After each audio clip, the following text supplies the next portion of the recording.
World arthritis day पर हम arthritis की कुछ जानकारी है जो साझा करना चाहेंगे कि जैसे आर्थराइटिस क्या है, इसके कारण क्या है, इसका निदान कैसे संभव है और इसकी पहचान कैसे हो। आर्थराइटिस सामान्यतः मानव शरीर के अंदर जो जोड़ होते हैं उन जोड़ों के अंदर सूजन आना या इन्फ्लेमेशन हो जाना या दर्द होना या उसकी कार्य क्षमता को कम होना, ये सारे लक्षण हैं जो कि आर्थराइटिस को प्रकट करते हैं।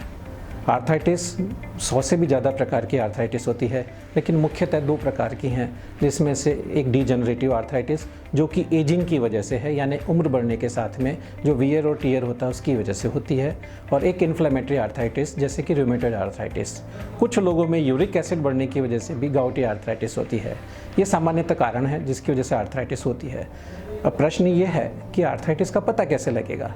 क्लिनिकल लक्षणों की यदि हम बात करें तो जोड़ के अंदर सूजन आना, दर्द होना, लाल हो जाना या उसकी कार्य क्षमता कम हो जाना यानी रेंज ऑफ मूवमेंट कम हो जाना, ये सामान्य लक्षण हैं जो कि मरीज बताता है, जिसके आधार पर हम समझ सकते हैं कि आर्थराइटिस हो गया है।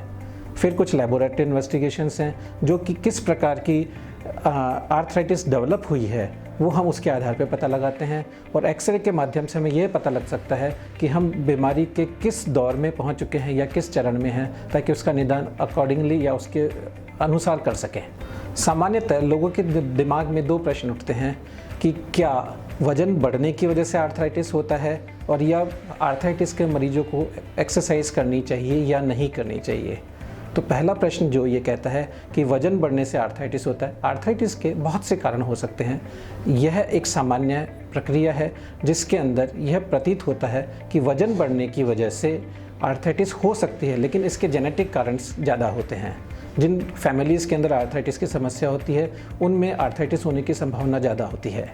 वज़न बढ़ने से बिल्कुल फ़र्क पड़ता है, और वज़न कम करने से जॉइंट्स जो हैं, हमारे जो मुख्य जॉइंट हैं जैसे कि घुटना और हिप जॉइंट, इनके ऊपर वेट बेयरिंग कम पड़ती है, उसकी वजह से हमें आराम मिलता है। तो यस, वज़न कम करने से आर्थराइटिस से काफ़ी कुछ मुक्ति मिल सकती है।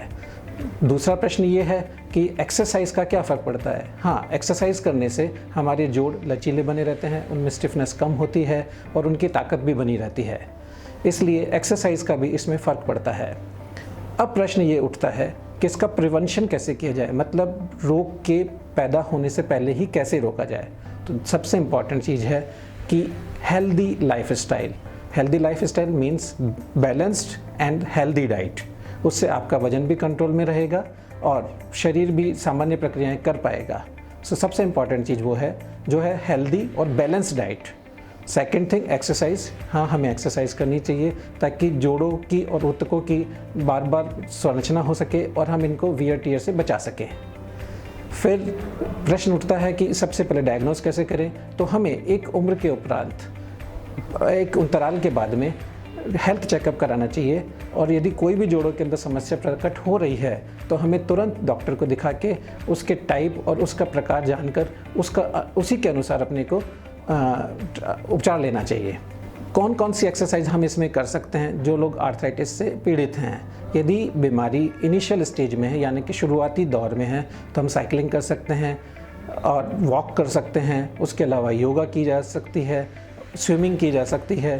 कॉन्टैक्ट गेम्स हमें अवॉइड करने चाहिए, उनको बिल्कुल कोशिश करनी चाहिए कि वो हम ना करें, जैसे कि जो ऐसा कोई भी खेल जिसके अंदर हमें कूदना पड़ता हो, ऐसे खेलों को हम ना करें। प्रश्न ये उठता है कि यदि आर्थराइटिस एडवांस स्टेज में पहुंच गई है तब हमें क्या करना चाहिए। यदि आपकी उम्र ज़्यादा है और एडवांस स्टेज की आर्थराइटिस है तो हमें उपचार के लिए जोड़ प्रत्यारोपण से नहीं करना चाहिए। हमें लगता है कि यदि हमारी दैनिक क्रियाएं हम इससे प्रभावित हो रही है तो हमें इस जॉइंट रिप्लेसमेंट पद्धति को अपना लेना चाहिए ताकि हम अपनी दैनिक कार्यकलापों को पूरा कर सकें। वर्ल्ड आर्थराइटिस डे पर मैं आपको ये मैसेज देना चाहता हूँ कि आप सक्रिय बने रहें, यानी खूब एक्सरसाइज करें, जो आप कर सकते हैं करते रहें। अपने शरीर के लिए हेल्दी और बैलेंस्ड डाइट, मतलब जो कि शरीर के लिए सबसे ज़रूरी है, उसका अनुसरण करें। आपको यदि कोई भी लक्षण प्रतीत होते हैं तो अपने डॉक्टर को दिखाएं और जो भी इन्वेस्टिगेशंस की ज़रूरत है उनको कराएं और समय रहते इसका उपचार कराएं। आर्थराइटिस से बचा भी जा सकता है और आर्थराइटिस को ठीक भी किया जा सकता है। अतः इसके प्रति निगरानी रखें और सचेत रहें।